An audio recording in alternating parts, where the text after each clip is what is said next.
My wife handed me a bus ticket after our wedding for our honeymoon and said, "My company could afford only 2 business-class air tickets. So my and I are traveling by air and you can join us by bus." I warned her, "You will regret this," and moved out with my luggage. Now she's calling me in a panic from the airport.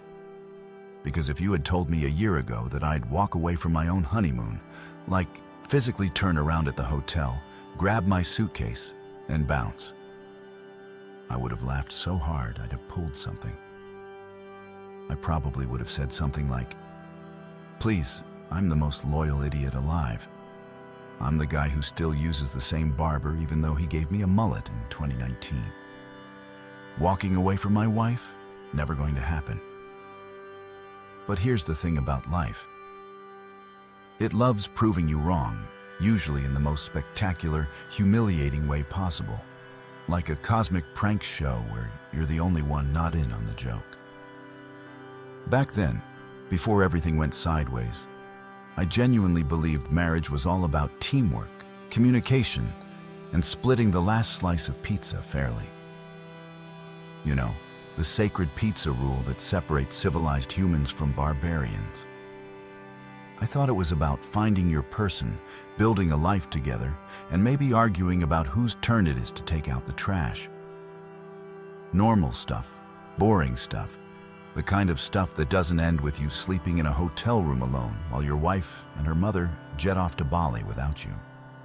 But I'm getting ahead of myself here, and trust me, this story deserves the full context because it's equal parts tragic and hilarious, depending on how much wine you've had. So let me rewind to the beginning.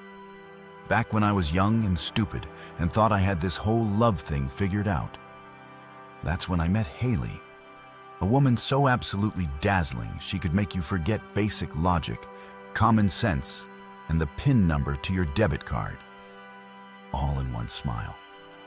I'm talking the kind of woman who walks into a room and the lighting literally changes like someone adjusted the filter on reality itself. She had this energy that just pulled you in. And suddenly you're standing there wondering how you ever lived without her laugh, her voice, her completely irrational opinions about whether hot dogs or sandwiches. Spoiler alert, she said they weren't.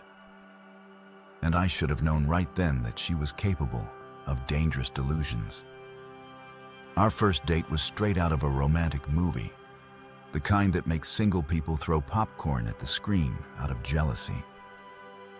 We met at this little jazz bar downtown, the type of place with exposed brick walls, dim lighting that forgives all physical flaws, and a saxophone player who looked like he'd seen some things, but was making peace with it through smooth melodies. She showed up wearing this emerald dress that probably cost more than my car payment. And I swear every guy in the place watched her walk past their table with that special combination of admiration and crushing defeat. But she sat down across from me, ordered a drink with a name I couldn't pronounce, and smiled like I was the only person in the universe worth talking to. We talked for hours. I mean, hours. The kind of conversation where you suddenly look up and the bar is closing, and you didn't even notice, because you were too busy discovering that you both loved the same obscure bands and hated the same popular movies. She told me about her job in corporate PR, which honestly sounded both impressive and soul-crushing. Something about managing brand reputation for companies that definitely didn't deserve good reputations.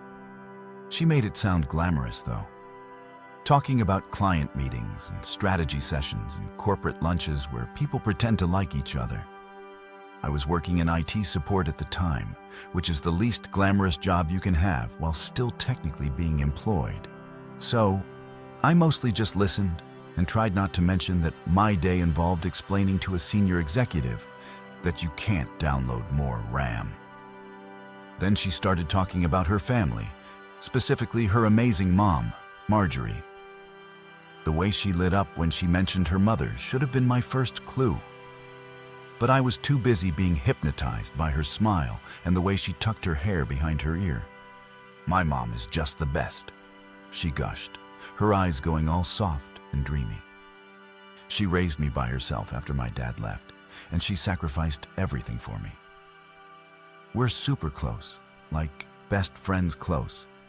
She's my rock, you know. And I, being the romantic fool that I was, thought, that's sweet. She's a family girl.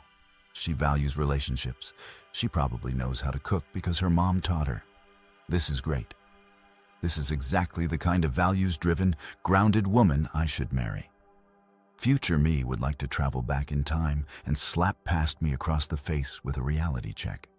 Because family girl in this context actually meant permanently attached by Wi-Fi, cell phone, and an emotional umbilical cord that defied all laws of physics and personal boundaries.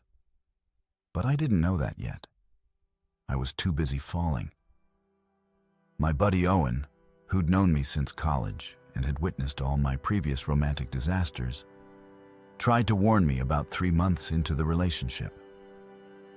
We were grabbing beers at our usual spot, this dive bar that served wings so spicy they could strip paint. And I was going on and on about how perfect Haley was, and how I was thinking about proposing soon. Owen, who has the emotional intelligence of a brick wall but occasionally stumbles into wisdom, put down his beer and looked at me with unusual seriousness. "Bro," he said, wiping buffalo sauce off his chin with a napkin that immediately disintegrated. "I'm going to be real with you because I'm your friend. And friends don't let friends make catastrophic life decisions without at least trying to intervene. You're not marrying a woman. You're signing a lease with her mother, included in the fine print. Like rent-controlled, can't evict, permanent resident included." I laughed. I actually laughed right in his face, like he just told the funniest joke in the world. Come on, man. So she's close with her mom. That's a good thing. It means she knows how to maintain relationships. It's healthy. Owen gave me this look. The kind of look you give someone who's about to walk into a glass door, but you're too far away to stop them. Healthy, dude. She calls her mom before making any decision. Any decision? You told me she called her mom to ask if she should order dessert last week. She values her mother's opinion, I said defensively, already knowing how weak that sounded. She's 32 years old and can't order tiramisu without a consultation. Owen shot back. That's not valuing opinions. That's outsourcing your brain. But hey, what do I know? I'm just the guy who's going to have to buy you whiskey when this implodes. But I wasn't listening. I was in love. That special kind of stupid love that makes you allergic to red flags, immune to common sense, and completely blind to obvious warning signs that are literally waving at you with both hands and an air horn. I thought Owen was being cynical, jaded from his own messy divorce. I thought he just didn't understand what Haley and I had. I thought a lot of dumb things back then. Looking back now, sitting here with the benefit of hindsight and a good therapist, I can see exactly where it all started going wrong. But in that moment, at that jazz bar with the dim lighting and her smile that made me forget my bank balance was crying, I was a goner, hook, line, and sinker. I was ready to build a life with this woman and nothing. Not Owen's warnings, not the mounting evidence, not even my own gut telling me something was off, could convince me otherwise. I proposed 4 months later. She said yes. Her mother cried tears of joy that felt slightly territorial. And just like that, I started down the road to the most expensive life lesson I've ever received. Paid for an emotional damage and the security deposit on a honeymoon bungalow I never even got to see. But like I said, I'm getting ahead of myself. You know how in horror movies there's always that moment where the music gets all ominous and the camera zooms in on something sinister, but the main character just walks right past it because they're too busy being oblivious. That was me during the engagement period. The signs were everywhere, like billboard-sized, neon flashing, impossible to miss signs. But I was too hopped up on love endorphins and wedding planning dopamine to notice I was basically starring in my own psychological thriller. Haley couldn't make a single move without Marjorie's approval. And I'm not talking about big life decisions like buying a house or changing careers. I'm talking about everything. Outfits. Let me send Mom a picture first. Restaurant choices. Mom says the Italian place gave her heartburn once in 1987. So maybe we should go somewhere else. Toothpaste brands. Yes, toothpaste brands. We once spent 20 minutes in the dental aisle at Target while she FaceTimed her mother to discuss the merits of whitening versus sensitivity formula. I stood there holding a basket of groceries, slowly losing my will to live while a stock boy reorganized the mouthwash and tried not to make eye contact with the sad man whose girlfriend needed maternal guidance to choose Crest. The phrase that still haunts my dreams, the 5 words that could kill romance faster than food poisoning at a seafood buffet, became the soundtrack of our relationship. Let me check with Mom. It didn't matter what I suggested, what plans I made, or what spontaneous adventure I proposed. Those 5 words would come out of her mouth like a reflex. Like her brain was hardwired to consult headquarters before making any independent decision.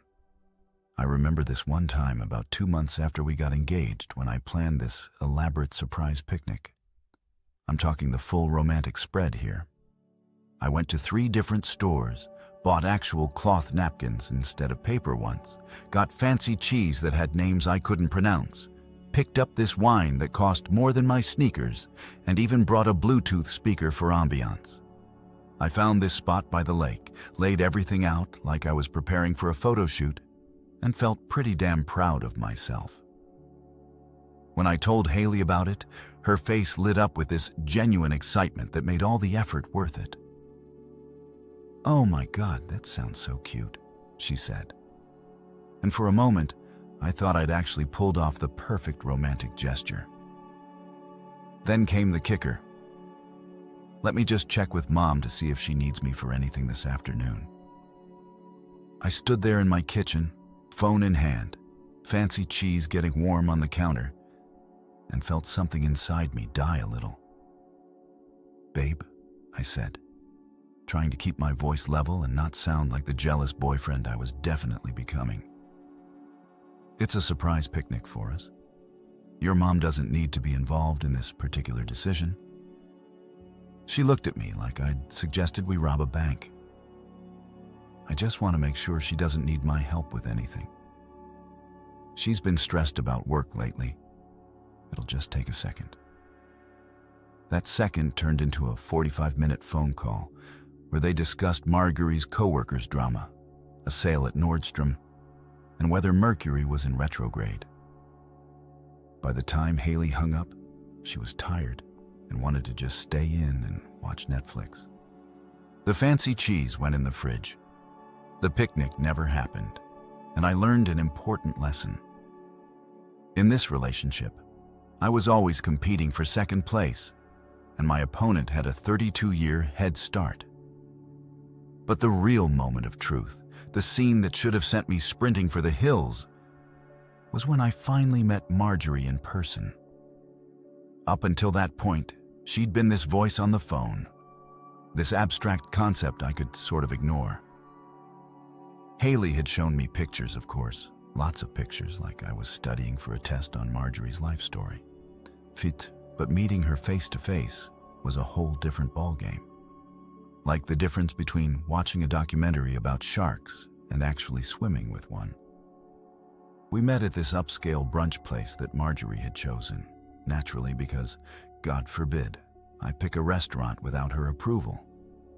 I showed up 15 minutes early because I'm pathologically punctual and also terrified of making bad impressions, ordered a coffee, and try not to sweat through my button-down shirt. When they walked in together, Haley and Marjorie, they moved like a unit, like they'd choreographed their entrance. Both wearing sunglasses indoors, both carrying designer purses that probably cost more than my security deposit. both with that same confident stride that suggested they own not just the room, but the entire concept of brunch. Marjorie took off her sunglasses with the dramatic flair of a movie villain revealing themselves and immediately gave me this look. This slow, deliberate up and down scan that made me feel like a suspicious avocado she didn't remember buying, and was now questioning the freshness of her eyes lingered on my shirt.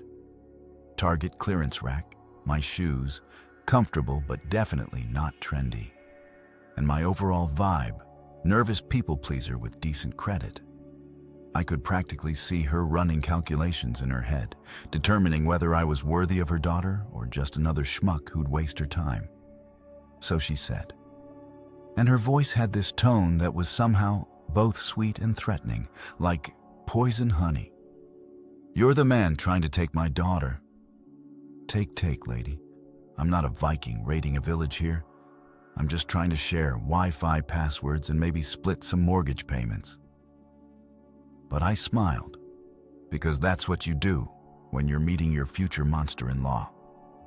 I mean, mother-in-law, and said something diplomatic like, "I'm hoping to build a life with her, ma'am." Ma'am, she repeated like the word tasted weird in her mouth. "How formal, Haley." "He's very formal, isn't he?" She said it like being polite was somehow a character flaw, like I should have walked in and greeted her with a fist bump and called her Marge. The brunch lasted 2.5 hours, which is roughly the same length as some Christopher Nolan movies, but with less entertainment value and more passive-aggressive comments about my career prospects. Marjorie had opinions about everything. My job not ambitious enough. My apartment too small for starting a family. My hobbies, video games, are for children. And my general life trajectory unclear and concerning. She asked questions that sounded like job interview questions mixed with interrogation techniques. Where do you see yourself in 5 years? What's your 10-year plan? How much do you have in savings? What's your stance on joint bank accounts? Haley just sat there nodding along, occasionally adding her own thoughts that were basically echoes of her mother's. It was like watching someone agree with their own reflection. I kept waiting for her to defend me, to tell her mom to ease up, to establish some kind of boundary between her romantic relationship and her maternal one. But it never came. She was Switzerland, neutral, pleasant, and completely useless when you needed someone to pick a side. At one point, Marjorie actually said, "I raised her by myself after her father abandoned us. I sacrificed everything. My career, my youth, my social life, to give her the best possible future. I just want to make sure whoever she ends up with understands the value of what they're getting." The way she said what they're getting made it sound like Haley was a limited edition collectible that required special handling and came with a non-removable authentication sticker named Marjorie. But here's where I really messed up. I brushed it off. I told myself, everyone's got quirks, right? Everyone's family has their weird dynamics and complicated histories. My own mom called me every Sunday without fail, and my dad had strong opinions about lawn care that bordered on obsessive. So what if Haley was close with her mom? So what if Marjorie was a little intense? These were just personality traits, not deal breakers. Love meant accepting people's flaws and baggage and weird family situations. Except this particular quirk came with daily updates, unsolicited advice, and a strong desire to move into our future apartment. Not physically, but spiritually, emotionally, and through the power of unlimited cellular data. Marjorie's presence in our relationship wasn't a quirk. It was a constant third presence, like a ghost that kept rearranging furniture and commenting on our life choices. My co-worker, Lisa, who'd been married for 7 years and had survived her own in-law nightmares, tried to give me perspective over lunch one day. "Look," she said, stealing a fry off my plate like married people do when they've given up on personal boundaries. There's being close with family. And then there's what you're describing. If your girlfriend can't order a pizza without consulting her mother, you're not dating an adult. You're dating someone's emotional support human. I laughed it off then too, because that's what I did best. Laugh off legitimate concerns and pretend everything was fine. It'll get better after we're married, I said, with the confidence of someone who'd never been married before and had no idea what he was talking about. Once we have our own place and our own life, things will naturally shift. She'll establish more independence.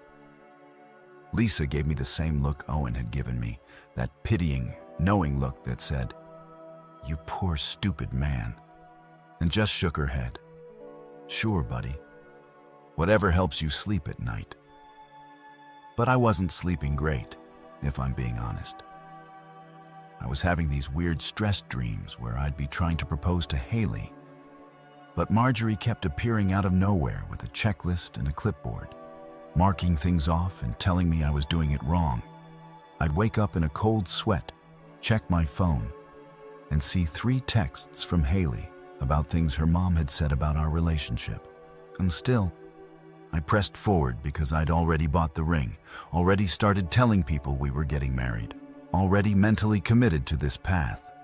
Turning back felt impossible, like I'd invested too much to quit now.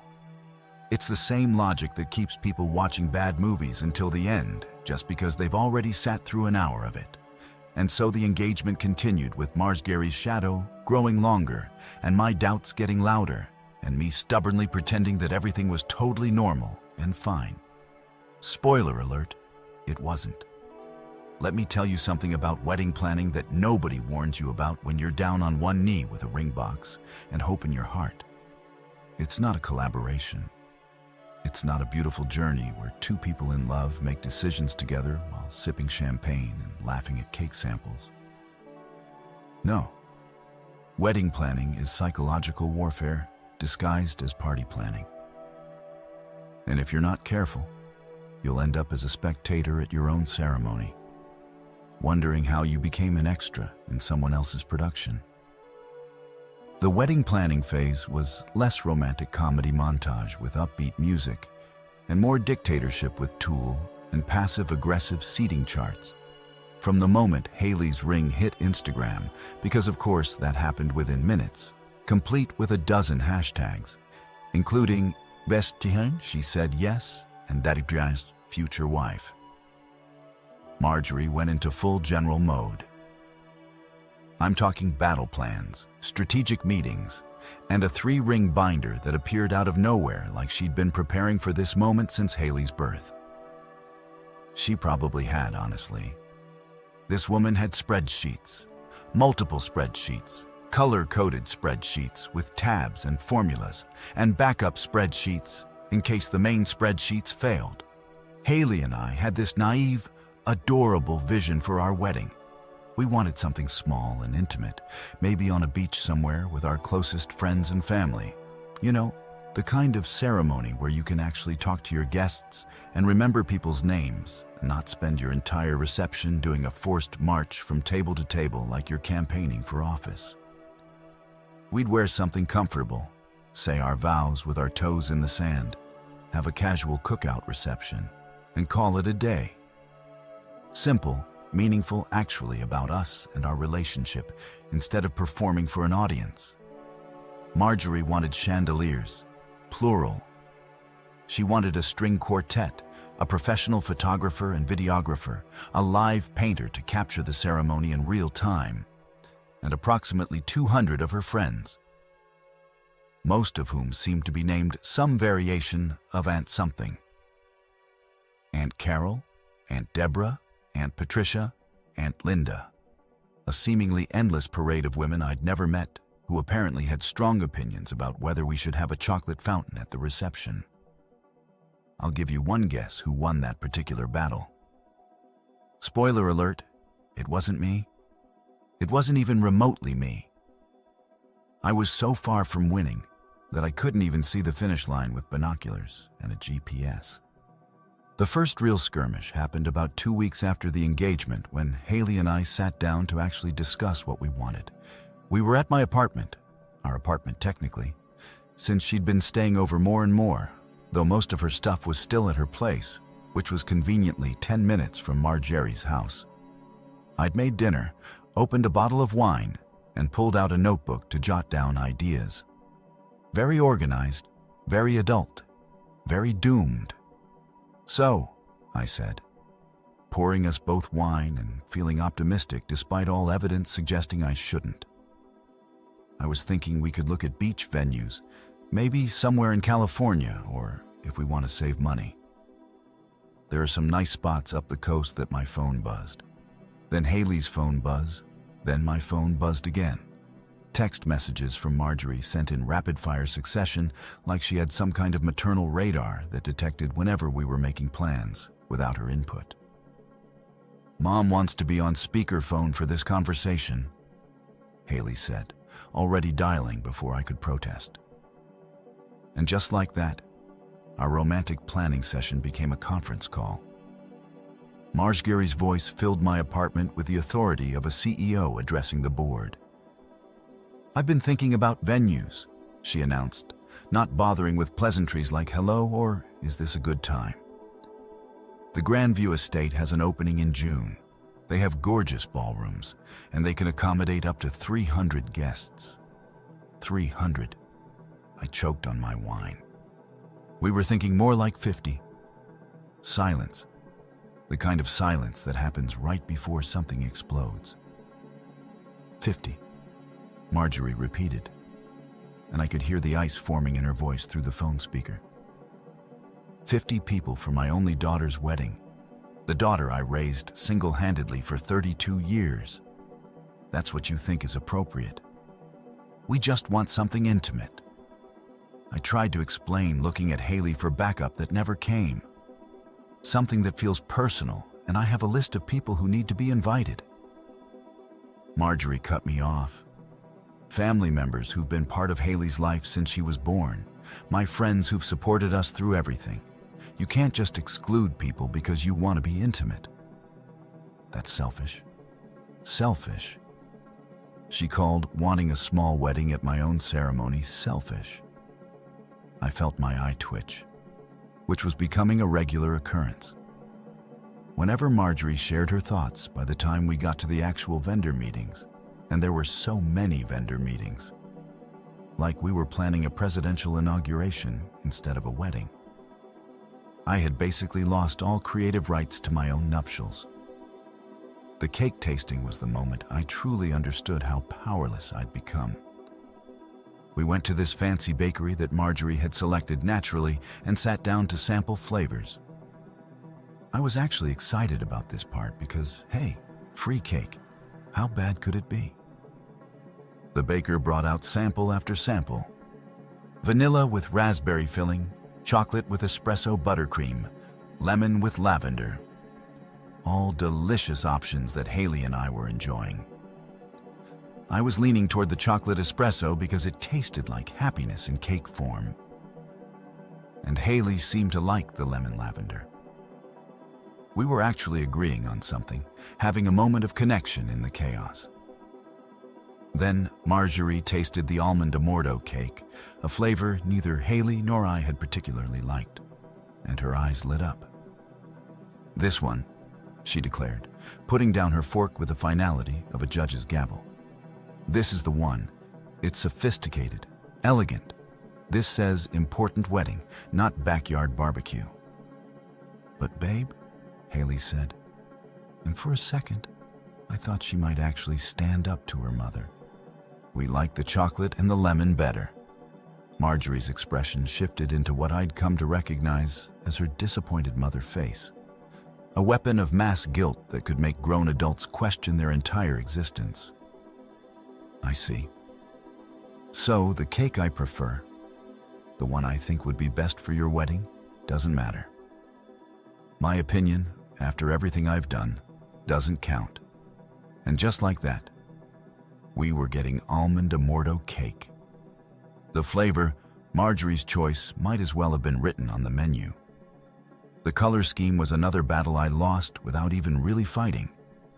Haley and I had talked about soft blues and whites, something beachy and calm. Marjorie wanted Marjorie white, which wasn't even a real color, but apparently meant stark white with gold accents and lots of crystals. "It photographs better," she insisted, showing us Pinterest boards she'd created without our knowledge. "Trust me, you'll thank me when you see the pictures." My best man, Owen, who'd been watching this slow-motion train wreck with increasing concern, whispered to me during the rehearsal dinner. "Dude," blinked twice. "If you need extraction, I've got a car running outside. We can be in Mexico by morning." I laughed, but it was the kind of laugh that sounded more like crying. "It's fine. It's almost over." "Yeah," Owen said, clapping me on the shoulder with the sympathy usually reserved for terminal patients. That's what they all say.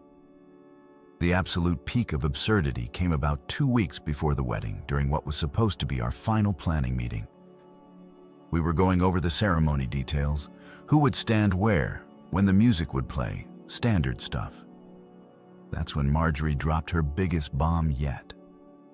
"I've been thinking about the processional," she announced. And I should have known from her tone that something insane was coming. Since Haley's father isn't in the picture, and I'm the one who raised her, who sacrificed everything for her, who made her into the woman she is today, I think it only makes sense that I walk her down the aisle. I actually choked, like physically choked on my own saliva, and had to cough into my napkin while everyone stared at me. "You want to walk her down the aisle?" I managed to get out between coughs. "I raised her alone," Marjorie said proudly, her chin lifted like she was posing for a statue commemorating her martyrdom. "I was both mother and father. Why should that role go to someone else or to no one at all? This is my moment too. My moment too." Those 4 words echoed in my head, like a warning siren. This wasn't about Haley and me anymore. This wasn't even really about Haley. This was the Marjorie show, and we were all just supporting cast members who'd better hit our marks and remember our lines. I looked at Haley silently, begging her to see how completely bananas this was. But she was already tearing up, looking at her mother with that same adoring expression she always had. "Mom, that's so sweet. That would be really special." Congratulations, I thought, maintaining my smile while dying inside. "You can keep her. Maybe just marry each other and cut out the middleman entirely. I'll just show up as a guest or whatever color you tell me to wear and clap at the appropriate moments." My buddy Jake, who was one of my groomsmen and had been mercifully absent from most of the planning drama, pulled me aside after that meeting. "Man, are you sure about this? Because from where I'm standing, you're not getting married. You're being adopted." He wasn't wrong, but I'd already sent the invitations. Well, Marjorie had sent the invitation she designed and worded and addressed without my input. The deposits were paid. The machine was in motion. Stopping it felt impossible, like trying to redirect a hurricane by asking it politely to change course. So I smiled, nodded, and mentally prepared myself for a wedding that would have been perfect for someone else entirely. Someone who loved attention, crystal chandeliers, and having their mother-in-law as a permanent third wheel in their marriage. The ceremony was 3 weeks away. I had no idea that was somehow still too far. You know what they tell you about your wedding night? They say it's magical, romantic, the culmination of all your dreams, and the beginning of your beautiful new life together. They show you movies where the happy couple can't keep their hands off each other, where they're so in love they can barely make it through the hotel room door. They sell you this fantasy of rose petals and champagne, and waking up the next morning tangled in Egyptian cotton sheets with your soulmate, watching the sunrise together while discussing your perfect future. Yeah, that's not what happened. Our first morning as husband and wife, I woke up alone, not dead. Though, honestly, that might have been less jarring just alone. Completely, utterly, confusingly alone in a king-sized bed that suddenly felt about 3 mi wide. For a second, I thought maybe I dreamed the whole wedding. Maybe I was still single, still living in blissful ignorance, still unaware of what fresh hell awaited me. But then I saw the tuxedo crumpled on the chair, the wedding bands on the nightstand, and the just-married sash someone had draped over the TV as a joke. Nope, definitely married. Just apparently married to a ghost. I sat up, rubbed my eyes, and looked around our honeymoon suite.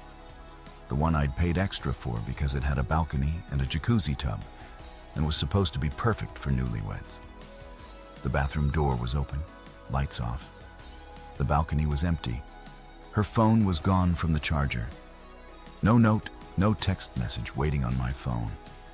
Nothing to explain where my wife of approximately 12 hours had vanished to. My first thought, because I'm apparently an optimist despite mounting evidence that I shouldn't be, was that maybe she'd gone down to get us breakfast.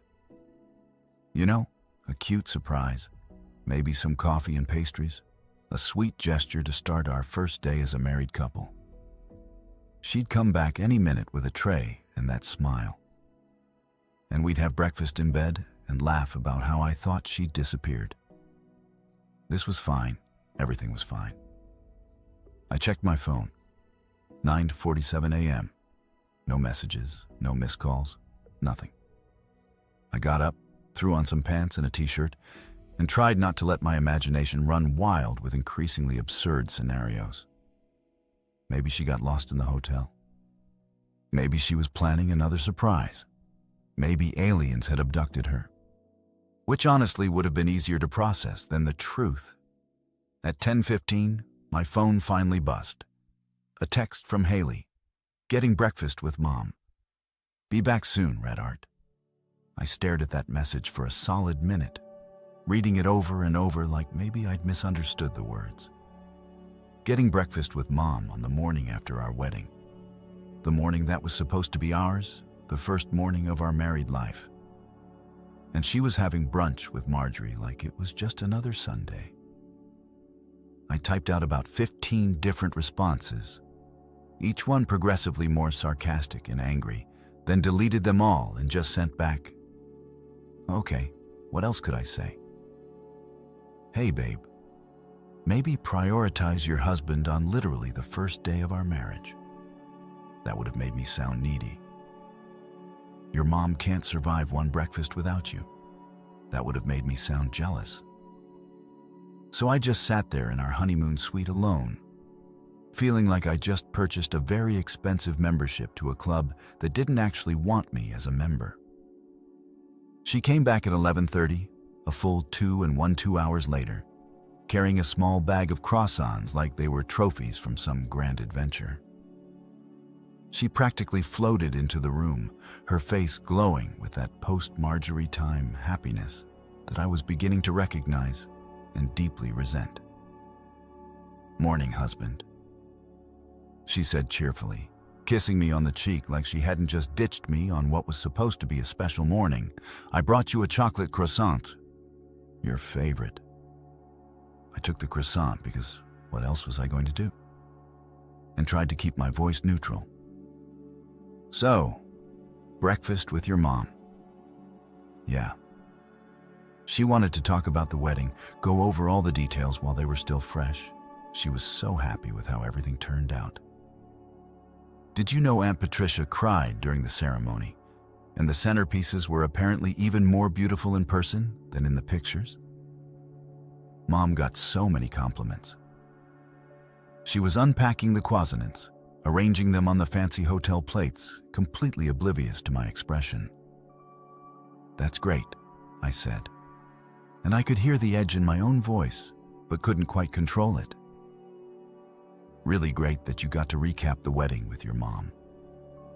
On our first morning as a married couple, She looked up, finally catching my tone. "What's wrong? What's wrong? What's wrong?" I wanted to say. Where do I even start? How about the fact that I woke up alone in our honeymoon suite? How about the fact that you prioritized your mother over your husband of less than 24 hours? How about the fact that this is supposed to be our time and we can't seem to go 5 minutes without your mom being involved somehow? But I didn't say any of that. Instead, I took a bite of the croissant and said, "Nothing. Just thought we'd have breakfast together here alone. We are having breakfast together," she said, gesturing at the caissons like that solved everything. "I brought food. You brought leftovers from a breakfast you had with someone else. Don't be dramatic." She laughed, actually laughed like I was being ridiculous. "Mom just wanted to spend a little time with me before we leave for the honeymoon. You know how emotional she gets. Besides, she had some really good advice about making sure we don't rush into things." And there it was, the line that would haunt me for months afterward. "Mom says the honeymoon shouldn't be rushed." I put down my croissant. The honeymoon shouldn't be rushed. What does that even mean? We're going on our honeymoon. That's literally the opposite of rushing. That's the plan. That's what people do after they get married. She just means we should make sure we're taking time to process everything, not just jumping from one big event to another without reflection. It's actually really wise when you think about it. Wise. She thought it was wise that her mother was giving us advice about our honeymoon pacing. I was beginning to think Mom was our third roommate. Invisible but omnipresent, like Wi-Fi or carbon monoxide, or my slowly dying dreams of a normal marriage. She didn't need to physically be in the room to control what happened in it. She was always there, a constant presence in every decision, every conversation, every moment that should have been intimate and private. I spent the rest of that day trying to shake off the weirdness of the morning, telling myself I was overreacting, that it was just wedding stress, that things would get better once we actually left for the honeymoon. We walked around the hotel grounds, had lunch at the restaurant downstairs, tried to enjoy being newlyweds. But every time I started to relax, Haley's phone would buzz with a text from Marjorie. Update texts, question texts, random observation texts. "Just thinking about you, Red Art." Texts. At one point, we were sitting by the pool and I counted 7 incoming messages from Marjorie in 15 minutes. 7. That's one message every 2.1 minutes. I did the math because I was losing my mind. "Does she know you're on your honeymoon?" I asked, watching Haley type out another response. "She's just excited," Haley said, not looking up from her phone. "She put so much work into the wedding. She wants to make sure we're happy. Happy, right? Because nothing says happy newlyweds like one of them being surgically attached to their phone, maintaining constant communication with their mother like she was mission control, and we were astronauts on a dangerous space mission. Later that week, back at work, because our actual honeymoon was still 2 weeks away. Another detail: Marjorie had influenced something about better weather later in the month. I vented to my co-worker Jared. He'd been married for 3 years, had a kid, seemed to have his life together. Surely he'd have some wisdom, some reassurance that this was normal newlywed stuff. "So, your wife ditched you on your first morning as a married couple to have breakfast with her mom?" Jared repeated, leaning back in his office chair and whistling low. Wow, that's bold. "Tell me it's a phase," I said, and I could hear the desperation in my voice. "Tell me this is just transition period weirdness and she'll attach soon." Jared made a face. The kind of face that people make when they're about to deliver bad news, but want to soften it first. "Look, man, I don't want to be a downer, but in my experience, people don't really change their core relationship patterns. If she's this attached now, marriage isn't going to magically create boundaries. If anything, she might think now that you're locked in, she doesn't have to change anything. That's not helpful, Jared. You asked for honesty, he shrugged. My advice, have a real conversation with her about expectations and boundaries. Like an actual serious talk, not just hints and passive-aggressive comments, because otherwise you're looking at a lifetime of being the second most important person in your wife's life. He was right. Of course, I knew he was right. But having that conversation felt impossible, like trying to explain water to a fish. How do you tell someone that their relationship with their mother is unhealthy when they've lived that way their entire life and think it's normal? So, I did what I did best. I avoided the confrontation, told myself things would improve naturally, and hoped that somehow, magically, the situation would resolve itself without me having to actually address it directly. Yeah, like a barnacle detaches from a ship voluntarily through the power of positive thinking. Spoiler alert, barnacles don't work that way, and neither did Marjorie. Moving in together after the wedding should have been exciting. You know, that milestone moment where you combine your lives, merge your stuff, argue about whose furniture is better, and finally have your own space to build a life together. I'd imagine cozy mornings making coffee in our pajamas, lazy Sunday afternoons binge-watching shows, maybe even some of that domestic bliss people talk about where you grocery shop together and pretend to enjoy it. I had this whole vision of what married life would look like. And spoiler alert, none of it included a third party who wasn't paying rent, but somehow had executive decision-making power. We moved into my apartment. Well, our apartment now, legally speaking, though it quickly became apparent that our was a very flexible term. I'd lived there for 3 years, had it set up exactly how I liked it. My couch positioned for optimal TV viewing, my kitchen organized in a way that made sense to me, my bathroom stocked with the basic necessities that single dudes need. It was my space, my sanctuary, the place I could come home to and just exist without performing or pretending or checking with anyone about anything. That lasted approximately 48 hours after Haley moved in. Marjorie had opinions about everything, and I mean everything. The furniture too bachelorish. You need pieces that say established couple, not college dorm room.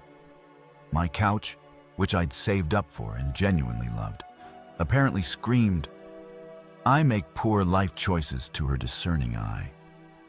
The curtain's too dark. You need to let in more light. Natural light is essential for mental health and proper circadian rhythms. Never mind that I'd specifically chosen dark curtains because I worked night shifts sometimes and needed to sleep during the day. The kitchen layout inefficient. The dishes should be near the dishwasher. And why do you have your coffee mug so far from the coffee maker? That's just creating unnecessary steps. She didn't live there. She didn't pay for anything there. She just showed up constantly and had detailed critiques about every single aspect of our living space. Like she was a home inspector who'd found major code violations. The first time she came over after we'd moved Haley's stuff in, I thought it would be a quick visit. You know, come say hi, see how we're settling in, maybe stay for a cup of coffee, then leave so we could continue organizing and enjoying our newlywed bubble. I was so naive, it's almost cute. Marjorie arrived at 10 a.m. with a folder, an actual physical folder full of paint swatches, furniture catalogs, and printouts from interior design websites. I've been thinking about the space, she announced, walking in without waiting for an invitation, immediately starting to rearrange the throw pillows on my couch. It has potential, but it needs work. Significant work. Haley lit up like Christmas morning. Mom, you didn't have to do all this research. Of course I did, sweetie. I want you to have a beautiful home. Now, I'm thinking we should repaint. This beige is so depressing. Maybe a nice sage green in the living room. And the bedroom definitely needs to be redone. That navy blue is far too dark for good sleep energy. We just moved in, I interjected, trying to keep my voice pleasant and not sound like the territorial caveman I was definitely feeling like. Maybe we should live in the space for a bit before making major changes. Both of them looked at me like I'd suggested we burn the place down. Live with it, Marjorie repeated, her perfectly shaped eyebrows rising into her hairline. Why would you want to live with something suboptimal when you could fix it immediately? That's just accepting mediocrity. And that's how 3 days later, I found myself helping to paint my own apartment a color I hadn't chosen, moving furniture I'd liked where it was, and watching my personal space slowly transform into something that looked like it had been decorated by a committee I wasn't on.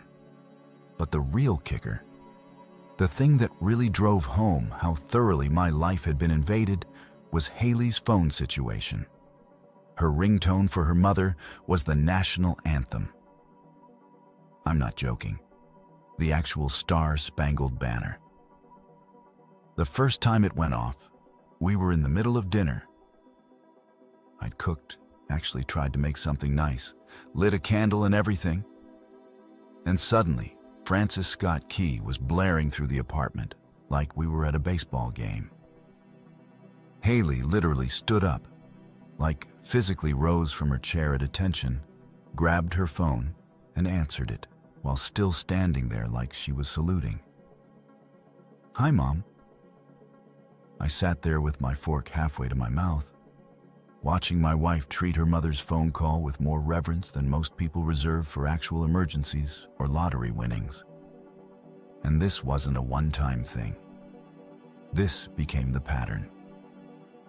Every single time Marjorie called, which was approximately 7 to 12 times per day, I counted, Haley would drop everything, stand up if she was sitting, and answer with this weird mixture of urgency and delight. Babe, I said one night after she'd interrupted our movie for the third time to take a call from Marjorie about whether she should buy the red sweater or the burgundy sweater. Do you think maybe we could establish some phone-free times? Like when we're eating dinner or watching something together? She looked at me like I'd asked her to cut off her own arm. It's my mom. I can't just ignore her calls. I'm not saying ignore her. I'm saying maybe let it go to voicemail sometimes and call her back when we're done with what we're doing. But what if it's important? Has it ever been actually important? Like emergency level important? She thought about it for a second, then shrugged. Well, no, but it could be. And she'd be so hurt if I didn't answer. She'd think I was mad at her or something.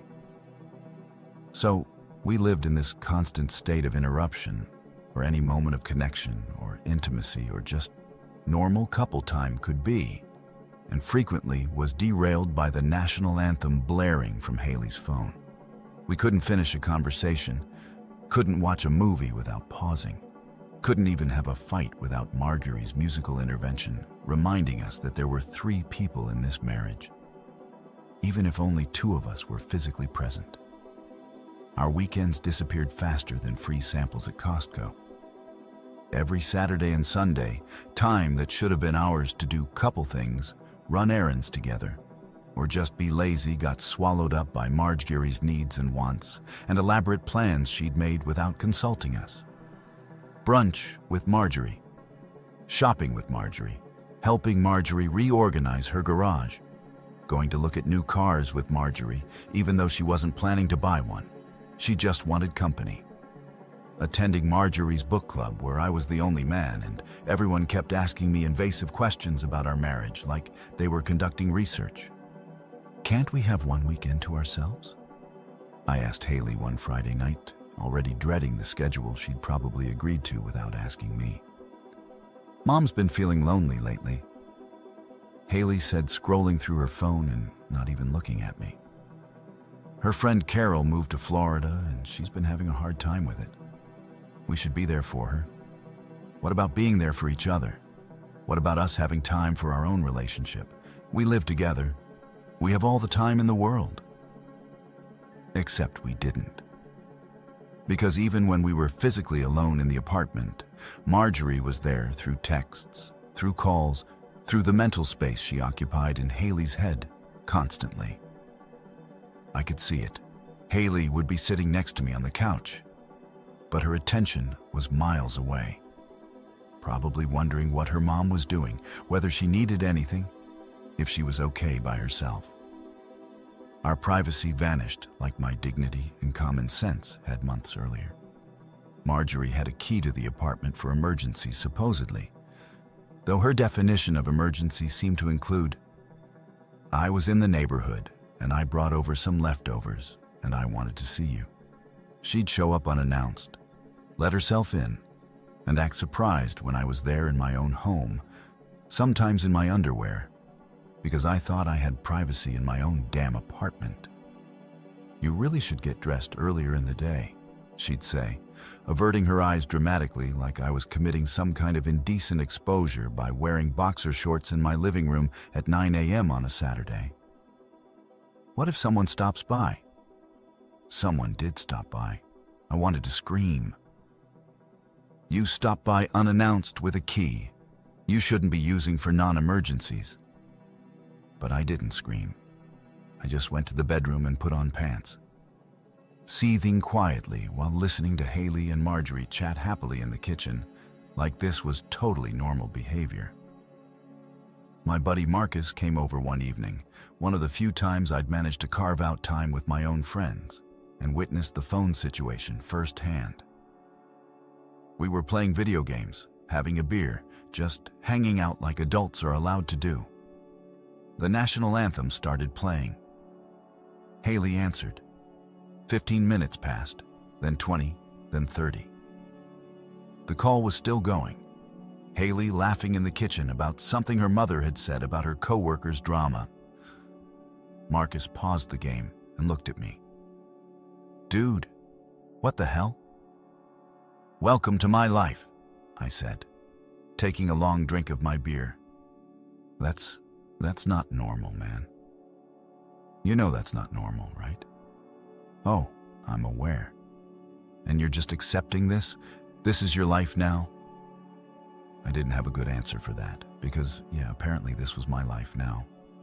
I'd signed up for marriage and gotten a package deal that included unlimited mom minutes, zero privacy, and a constant nagging feeling that I was the third wheel in my own relationship. Still, I held on because that's what I did. I kept telling myself it was just an adjustment period, that eventually we'd find our rhythm, that things would naturally improve once we settled into married life. Love was supposed to be patient, right? Love was supposed to endure. Love was supposed to conquer all obstacles. Even obstacles shaped like your mother-in-law who treated your home like her second living room and your wife like her emotional support animal. I convinced myself that I was being the bigger person by not making ultimatums, by not forcing Haley to choose between her mother and her husband, by just accepting the situation and hoping it would evolve naturally over time. I thought I was being mature, understanding, compassionate about the complicated mother-daughter dynamic. Looking back, I realized I wasn't being any of those things. I was just being a coward, too scared to rock the boat, too conflict-averse to actually address the massive elephant in the room that was slowly crushing our marriage under its weight. But I didn't know that yet.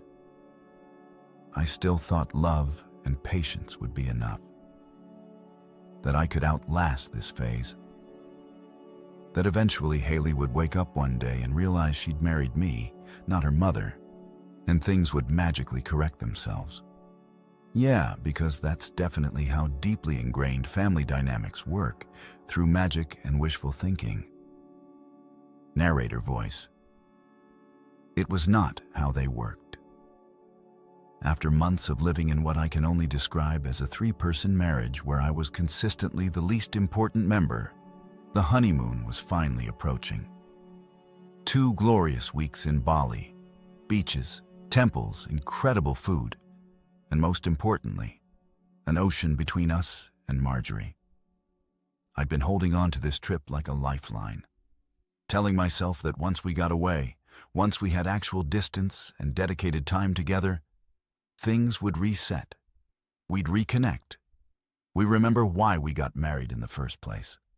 We'd be actual newlyweds instead of whatever weird roommate situation we'd been living in. I'd done research, bookmarked restaurants, found these amazing snorkeling spots, even learned a few basic Indonesian phrases so I wouldn't be a complete tourist stereotype. I'd upgraded our hotel room to one with an ocean view and a private balcony, splurging on something romantic because I figured we needed it. This was going to be our do-over, our chance to start the marriage on the right foot after stumbling out of the gate like a drunk giraffe. The night before our departure, I was in full preparation mode. Suitcase open on the bed, checking and rechecking my packing list, making sure I had everything. Passport, sunscreen, that fancy camera I'd bought specifically for this trip, the guidebook with all my notes and plans. I was actually excited, genuinely hopeful for the first time in weeks. I'd even hidden a small gift in my carry-on to surprise Haley with on the plane. This little handmade bracelet I'd found at a craft fair with these blue beads that matched her eyes. I know, super cheesy. But I was trying. I was really trying to make this work. That's when Haley walked into the bedroom holding 3 tickets. Not 2, 3. My brain didn't immediately process what I was seeing because it was so absurd, so completely outside the realm of possibility that my mind just kind of short-circuited. 2 of the tickets were clearly airplane tickets. I could see the airline logo, the business class designation, the flight times. The third was different, longer, with a bus company logo I vaguely recognized from billboards. "So, funny story," Haley said. And she had this weird smile on her face, like she was about to deliver news that was quirky and amusing, rather than absolutely insane. My company could only afford 2 business class flights for the honeymoon package. Budget constraints or whatever. But the good news is, they found an alternative solution. I stared at her, my hand frozen in the middle of folding a shirt. Alternative solution, I repeated slowly, my brain still trying to catch up to what was happening. Yeah. So, Mom and I are taking the business class flights. They're direct, super comfortable, like 8 hours total. And you can take this bus route. She held up the bus ticket like it was a winning lottery ticket instead of a one-way pass to hell. It's a little longer, obviously, but you'll get there eventually. And it's actually kind of an adventure when you think about it. You'll see parts of the countryside that people who fly miss out on. I blinked, then blinked again. Waited for the punchline for her to start laughing and say, "Just kidding," and pull out my actual plane ticket. But she just stood there smiling, genuinely seeming to think this was a reasonable plan. "Haley," I said. My voice came out way calmer than I felt, which is usually a sign that I'm about to completely lose it. Let me make sure I understand this correctly. You're telling me that you and your mother are going to be sipping champagne at 30,000 FT in business class seats that recline into beds, while I'm bouncing along on potholes in a bus for. I grabbed the ticket from her hand and looked at the itinerary. 47 hours? 47 hours. It's not that bad, she said. And she actually believed it. I could see it in her eyes. She genuinely thought this was fine. You'll get there eventually. And honestly, the bus route goes through some really beautiful areas. There's this mountain pass that's supposed to be stunning. You should take pictures. Beautiful mountain passes, I said flatly. You want me to take pictures from a bus while you and your mother, who by the way, is not supposed to be on our honeymoon, are drinking complimentary cocktails and watching movies on personal entertainment systems. Don't be dramatic. Mom's only coming for the flight. She's not staying for the whole trip. I felt something snap inside me, like a rubber band that had been stretched too far for too long. Oh well, that makes it so much better. She's only hijacking the first 2 days of our honeymoon. How generous of her to leave us the rest of the trip.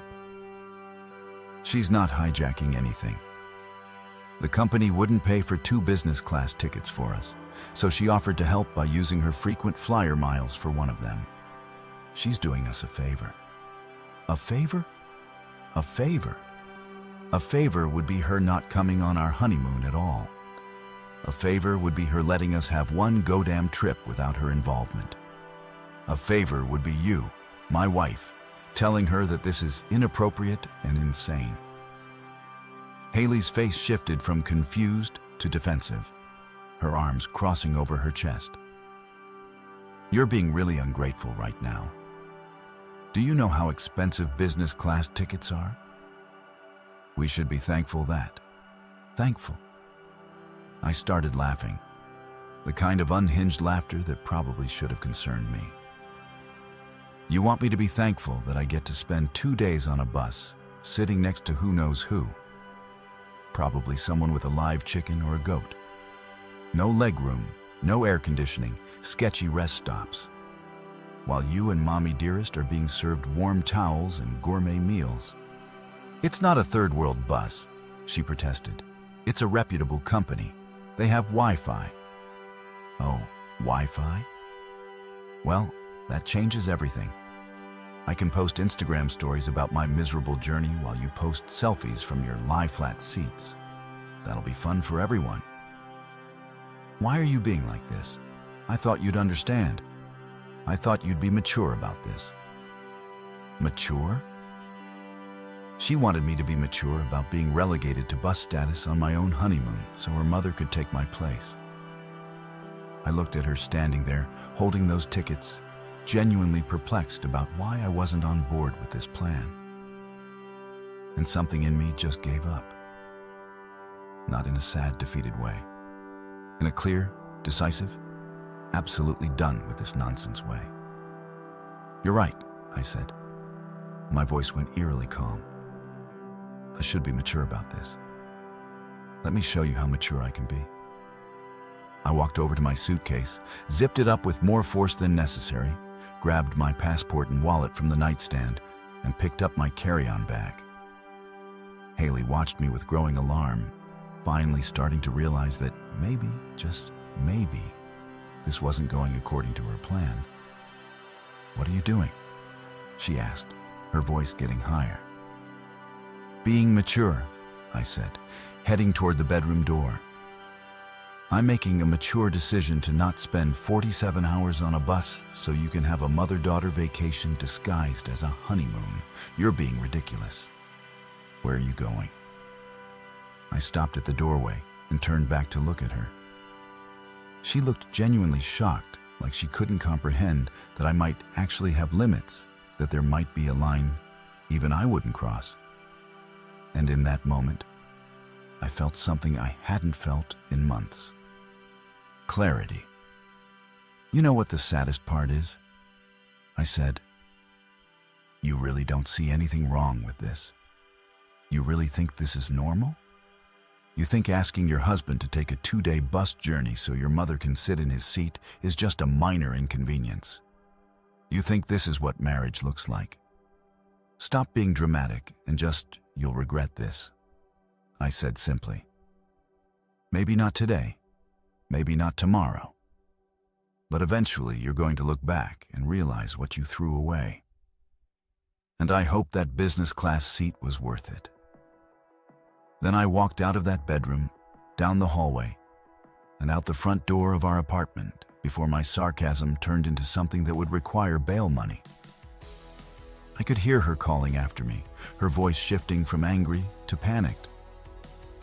But I didn't stop.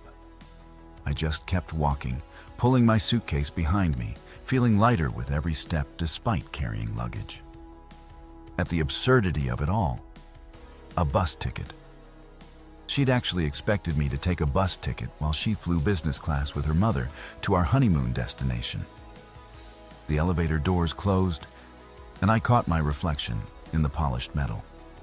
I looked tired, sure, but also somehow younger. Like I'd just set down a weight I'd been carrying so long I'd forgotten it was there. My phone started buzzing in my pocket. Haley calling, no doubt, but I ignored it. I had a hotel to check into, a trip to cancel, and a marriage to seriously reconsider. In that order, eventually. She'd said I'd get there eventually. Like arriving 2 days late to my own honeymoon covered in bus grime was just a quirky detour rather than a complete deal breaker. Well, eventually she'd figure out what she'd lost. Eventually she'd realize her mother couldn't keep her warm at night or build a future with her. But I wasn't waiting around for eventually anymore. I was done. I checked into a downtown hotel at around 1,000 p.m., rolling my suitcase through a lobby that was way too fancy for my current emotional state. The kind of place with marble floors, a chandelier that probably cost more than my car, and a front desk clerk who was professionally trained to not ask questions about why a guy shows up alone with luggage, and the haunted look of someone who's just made a life-altering decision. God bless hospitality workers and their commitment to minding their own business. "Checking in?" the clerk asked, her smile perfect and practiced, her name tag reading Jennifer in elegant script. "Yeah," I said, realizing I didn't actually have a reservation because this had been a somewhat spontaneous escape. "Do you have any rooms available? Preferably something quiet away from happy couples. Maybe on a floor where I won't hear anyone having a better time than me." Jennifer's smile didn't falter, but I saw something flicker in her eyes. Recognition, maybe sympathy. Definitely the look of someone who'd seen this scenario before. "We have a king room on the 8th floor. It's away from the elevator, nice and quiet. There's a mini bar. Perfect, I'll take it. And Jennifer, if anyone calls asking if I'm here, you've never seen me. I'm a ghost, a phantom. I don't exist." "Understood, sir," she said, and I swear I saw the hint of a smile. We're very good at discretion here. 20 minutes later, I was sitting on a hotel bed that was somehow both too soft and too firm, staring at the room's service menu like it held the answers to life's biggest questions. The room was nice, neutrally decorated in that way hotels do, where everything is beige and inoffensive, and could be literally anywhere in the world. There was a desk, a TV mounted on the wall, a bathroom with those tiny bottles of shampoo that always make you feel like a giant, and a window with a view of the city skyline, all lit up like a Christmas tree designed by someone on an energy drink bench. My phone had been buzzing non-stop since I left the apartment. I'd ignored the first 15 calls, watched the voicemails pile up, let the text messages accumulate into a novel-length guilt trip. But eventually, curiosity got the better of me, and I checked the damage. 10 emitter calls from Haley, 3 from Marjorie, which was honestly impressive speed considering she probably needed Haley to tell her what happened first.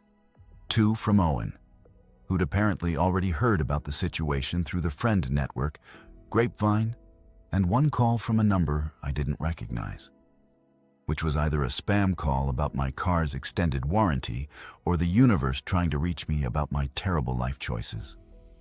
The voicemails were a journey through the 5 stages of grief. Except instead of grief, it was, "My husband just walked out on our honeymoon because I tried to make him take a bus." Haley's first message, "Babe, come back. Let's talk about this. You're overreacting." Her voice was annoyed, like I was a child throwing a tantrum over vegetables.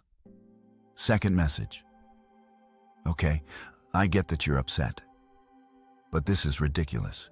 Just come home and we'll figure something out." Still annoyed, but with a hint of worry creeping in. Third through 7th messages, progressive escalation from "you're being childish" to "I'm worried about you" to "please just answer your phone to "this isn't funny anymore." But the real gem, the voicemail I will probably remember on my deathbed, was from Marjorie. Her voice came through the speaker dripping with venom, with that special kind of passive-aggressive rage that only mothers and mother-in-laws can truly master. "This is absolutely ridiculous," she started, not even bothering with a greeting. "You're humiliating Haley. Do you understand that? You're embarrassing her, making her look bad, acting like a spoiled child who didn't get his way. Grow up and get to the airport. This is supposed to be a happy time, and you're ruining it with your selfishness. Haley deserves better than this. She deserves a man who's grateful for the sacrifices being made, who understands that sometimes we don't all get what we want. Life isn't fair, and the sooner you accept that, the better off everyone will be. Now stop this nonsense and act like an adult." I listened to that message 3 times, and each time I found something new to laugh at. Humiliating Haley. I was humiliating her, not the other way around. Not her humiliating me by essentially demoting me to bus passenger status on my own honeymoon. And the sacrifices being made. What sacrifices? The sacrifice of having to fly business class instead of letting her husband have that seat. The sacrifice of having to bring her mother along on what was supposed to be a romantic trip for 2. I deleted the voicemail and laughed so hard the guy in the next room knocked on the wall. "You okay in there, buddy?" His muffled voice came through. "Never been better." I called back, which was partially true. I just imploded my marriage. Was sitting alone in a hotel room at 11 p.m., eating overpriced cashews from the mini bar, and had approximately 50 unread text messages, ranging from concerned to accusatory. But somehow, impossibly, I felt lighter than I had in months. Like I'd been carrying around a backpack full of rocks, and someone had finally told me I could just put it down. I ordered room service, a burger, fries, and the most expensive dessert on the menu, because if I was having a breakdown, I was going to have it with chocolate lava cake. While I waited for the food, I scrolled through the text messages, which ranged from predictable to absolutely unhinged. "Haley, please come home. We can talk about this." "Haley, I don't understand why you're being like this." "Haley, my mom is really upset." "You made her cry." That one made me snort. I'd made her cry. The woman who just tried to steal my honeymoon seat was crying because I had the audacity to not go along with her insane plan. "Haley, everyone is asking where you are." What am I supposed to tell them? Tell them the truth? I muttered to my phone. Tell them your husband grew a spine. Owen's texts were more straightforward. "Dude, I heard. You okay?" Followed by, "Need me to come get you?" And then, "I'm proud of you, man." Seriously, that last one actually got me a little choked up. Owen had been warning me for months, trying to get me to see what was happening, and I brushed him off every time. The fact that he wasn't saying, "I told you so," meant more than I could express. I texted him back, "I'm good at a hotel downtown. Needed space to think." His response was immediate. "Want company? I can bring beer tomorrow. Tonight, I just need to sit with this. Copy that. Call if you need anything. Even if it's 3 a.m. and you want to cry or burn something, I got you." That's friendship right there. Not judging, not giving unwanted advice, just being available. Unlike marriage, apparently, which came with terms and conditions I hadn't fully read before signing. The room service arrived, delivered by a cheerful guy named Marcus, who took one look at my face and said, "Rough night, huh? You have no idea. Well, the burger's good and the cake is killer. Whatever you're going through, at least you've got good food." After he left, I sat at the little desk by the window, eating my burger and watching the city below. Cars moving, people walking, the world just continuing on like my entire life hadn't just shifted on its axis. It was weirdly comforting, actually. The universe didn't care about my drama. Life kept going. The planet kept spinning. Somewhere out there, people were having worse days than me. And somewhere else, people were having better ones. My phone buzzed again. Another text from Haley. Are you coming to the airport tomorrow or not? I need to know. I stared at that message for a long time, my thumb hovering over the keyboard. Part of me, the part that had been trained over months to accommodate, to compromise, to always be the reasonable one, wanted to apologize, wanted to say I'd overreacted, that we could figure something out, that I'd take the stupid bus if it meant keeping the peace. But then I thought about what that would mean. It would mean accepting that this was okay, that my feelings didn't matter as much as Marjorie's convenience, that I was willing to be treated like a second-ass citizen in my own marriage just to avoid conflict. It would mean teaching Haley that she could keep doing this, keep prioritizing her mother over me, keep making unilateral decisions that affected both of us, and I just roll over and take it. So instead, I typed, "No, Haley, figure it out without me." And then, because I apparently have a flair for the dramatic when properly motivated, I added, "Have a great flight, both of you." I hit send before I could second-guess myself, then turned off my phone completely. Not just silent mode, completely off. The screen went black, and with it all the guilt trips and accusations and desperate attempts to make me feel like I was the crazy one. That night, I slept like a baby. If babies slept peacefully, knowing they'd just escaped 2 generations of control and manipulation, which, come to think of it, maybe babies sleep so well because they haven't accumulated any baggage yet. They haven't learned to people please or avoid conflict or accept unacceptable situations because change is scary. I slept hard and deep. No dreams, no interruptions, no national anthem blaring at 2 a.m.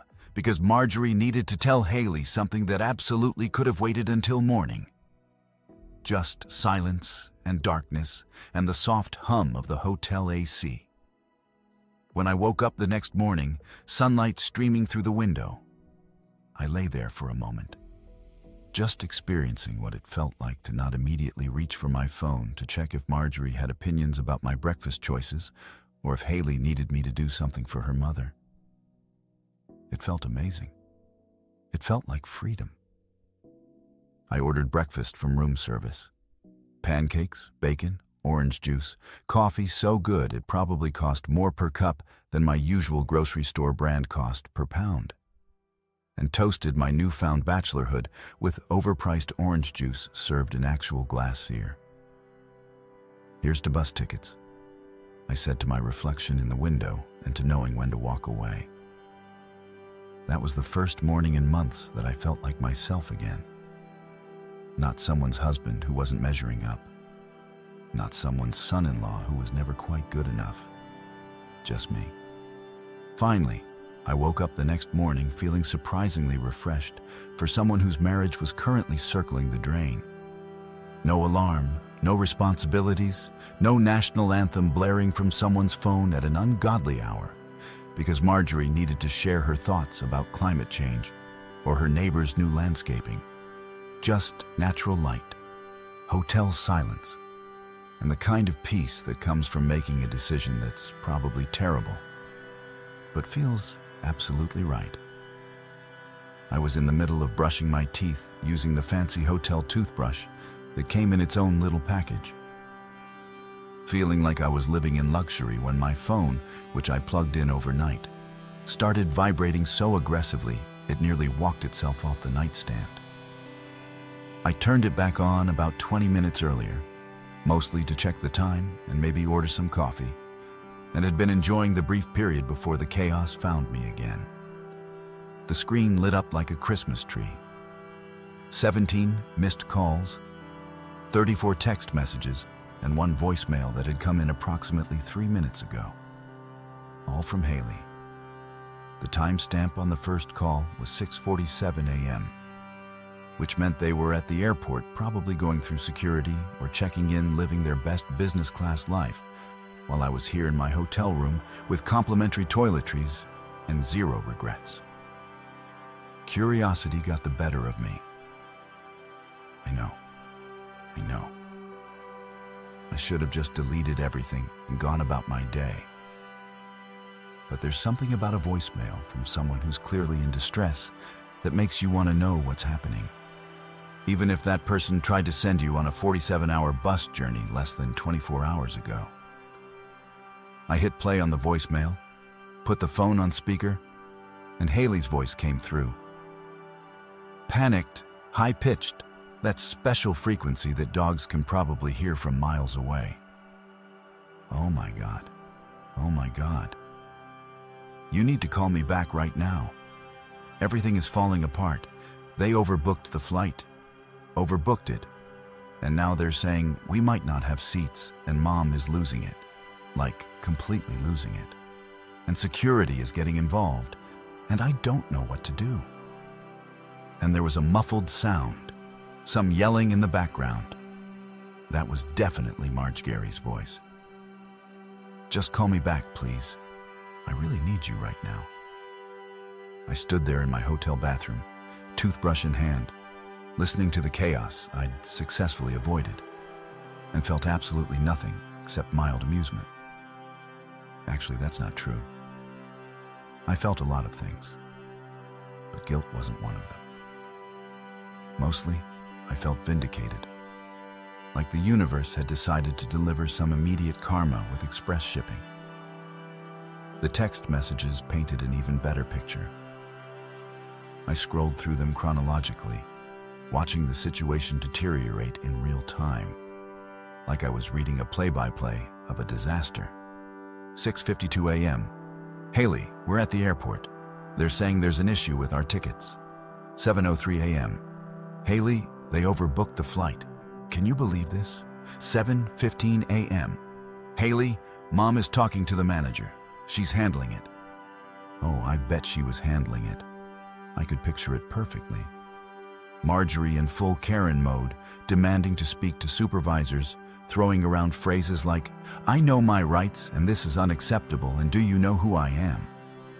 Spoiler alert, they didn't, and they didn't care. 7:23 a.m. Haley, this is getting bad. They're not listening to Mom. 7:31 a.m. Haley, security is here. Mom got a little loud. A little loud. That was like saying the Titanic had a little leak. Marjorie getting a little loud. Probably registered on seismographs in neighboring states. 7:39 a.m. Haley, they're threatening to ban us from the airline. Please call me. And there it was. The beautiful poetic justice of it all. Marjorie, who'd orchestrated this entire bus ticket fiasco, who'd stolen my honeymoon seat, who'd been so confident in her ability to manage everything, had apparently managed her way right into getting them potentially banned from the airline. The most recent text sent just 5 minutes ago was the cherry on top of this shot in Freude Sunday. Please, can you come? I need you. I stared at those words for a long moment. I need you. 3 words that would have sent me running to help her yesterday, last week, last month. 3 words that I'd been waiting to hear for our entire relationship.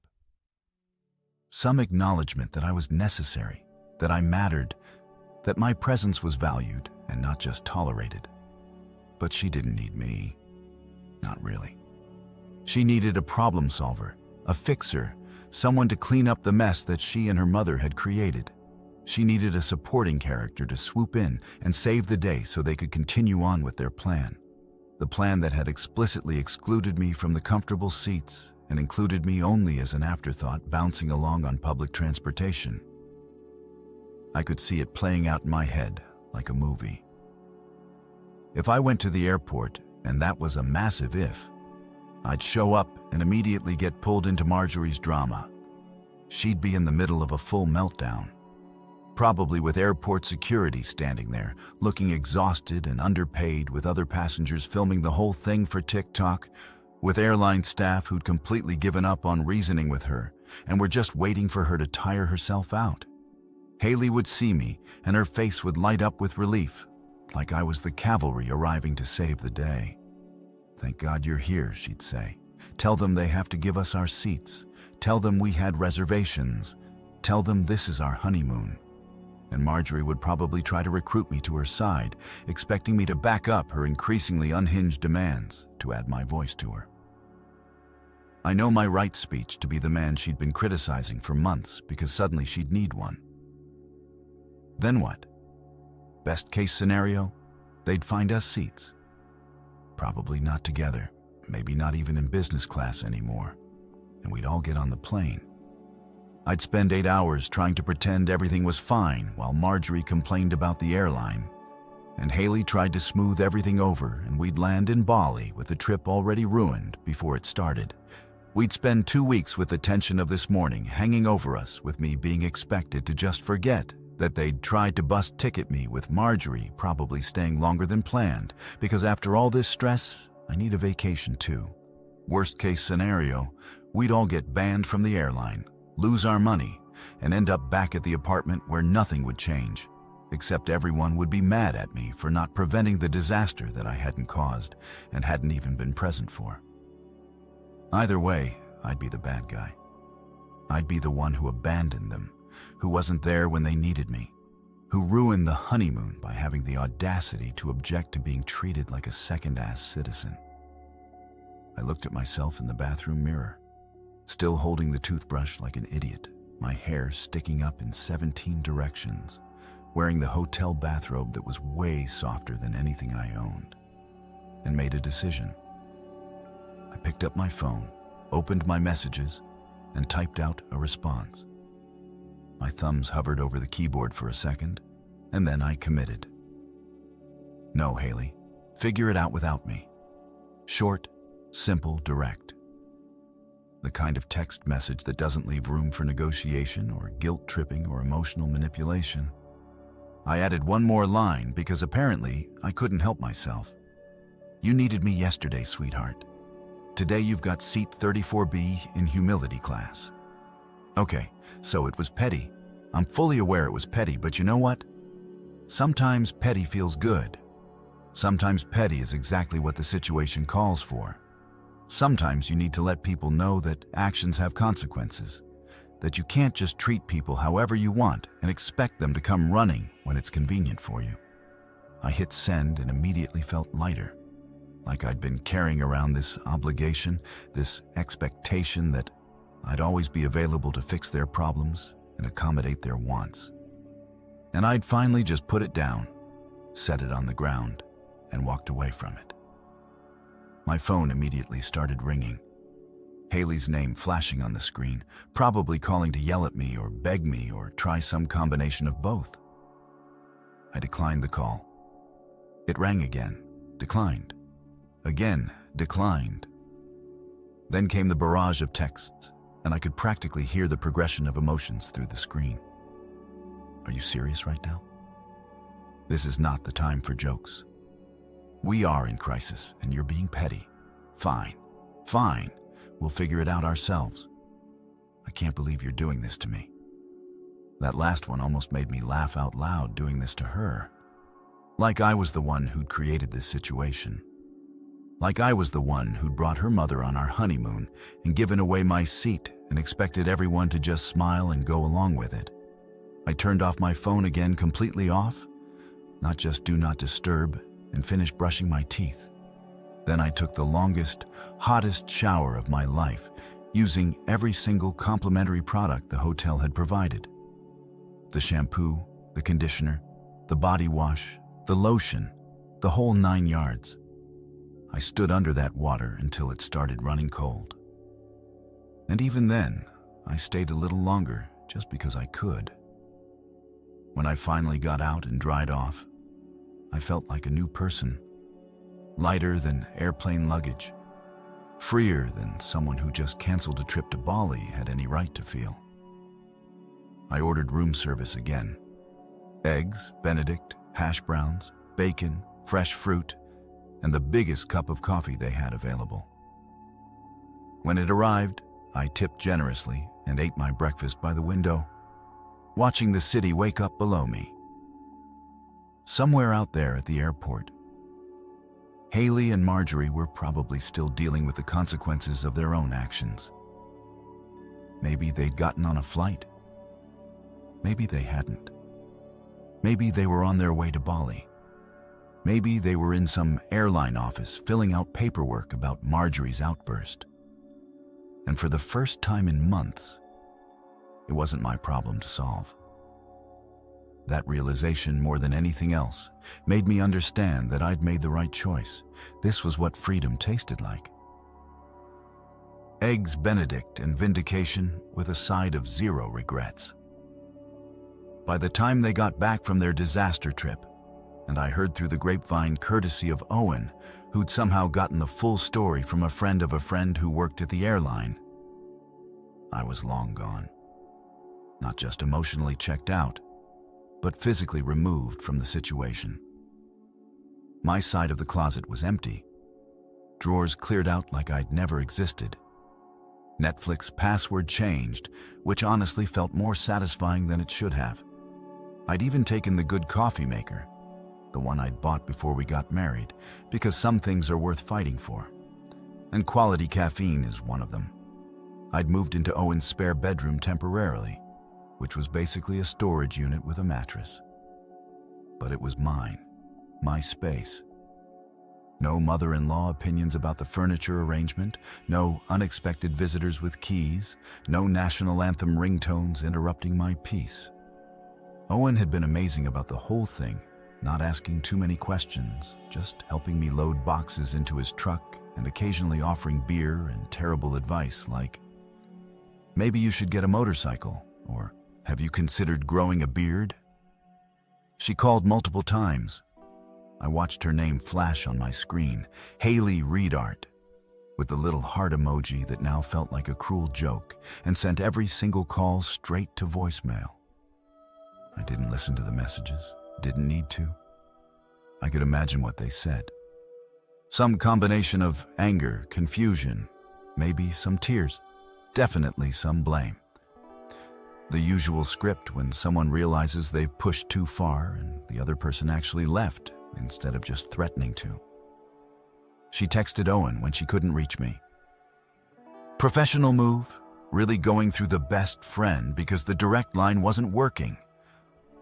Owen showed me his phone one night while we were playing video games and eating pizza that we'd ordered without consulting anyone's mother about toppings. "Is he okay?" Her text read. And I could hear the worry in those 3 words, even through the screen. Owen looked at me, eyebrows raised. What should I say? Tell her the truth, I said, not looking away from the TV where I was currently winning at Mario Kart, which felt symbolic somehow. He typed back better than he's ever been. He even started jogging, and that was the truth. I had started jogging. Me, the guy who considered walking to the mailbox a workout. The guy who told his high school gym teacher that running was against my religion.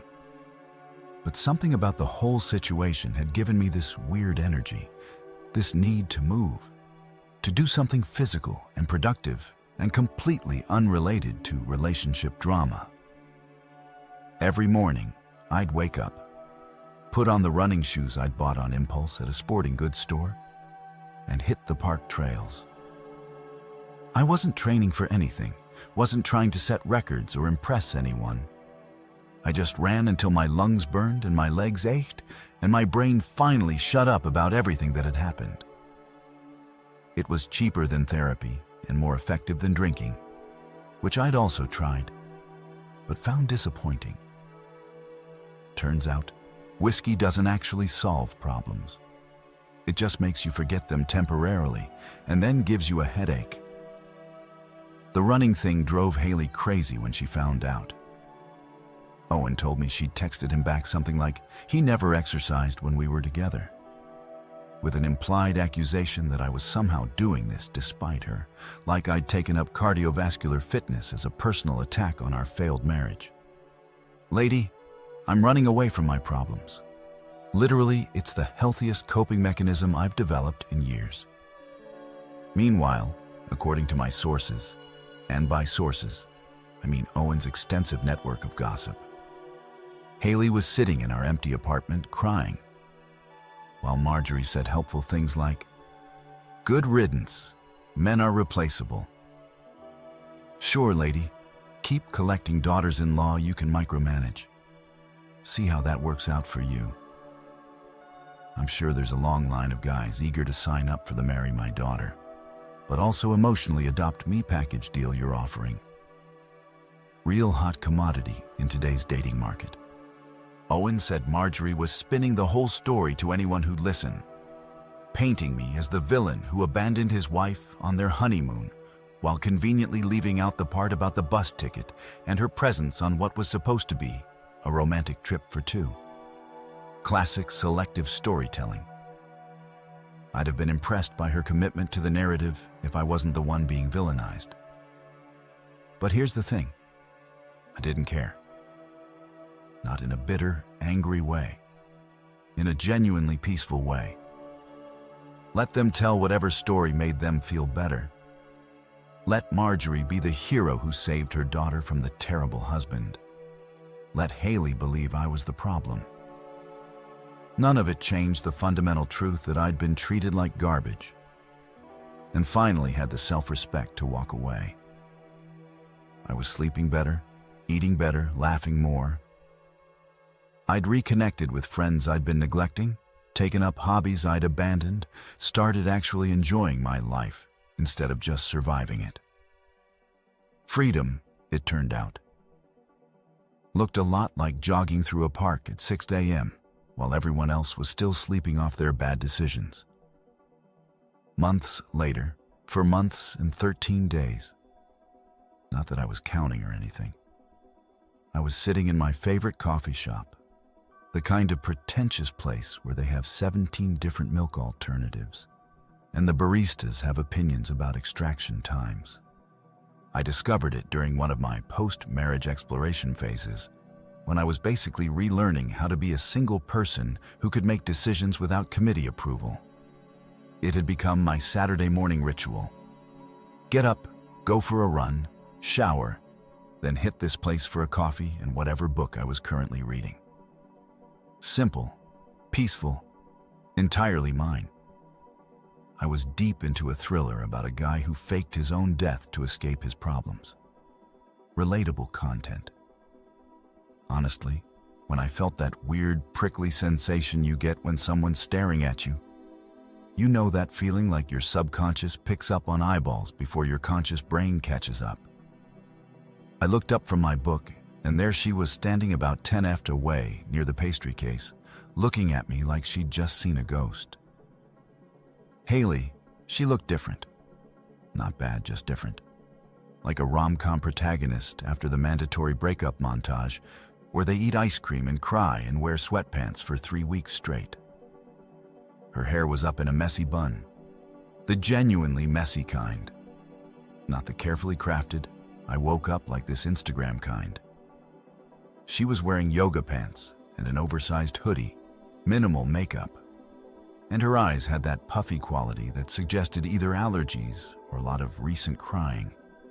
In her hand was one of those overpriced lattes with sad foam art, a heart that had collapsed in on itself, which felt metaphorically appropriate. For a second, we just looked at each other.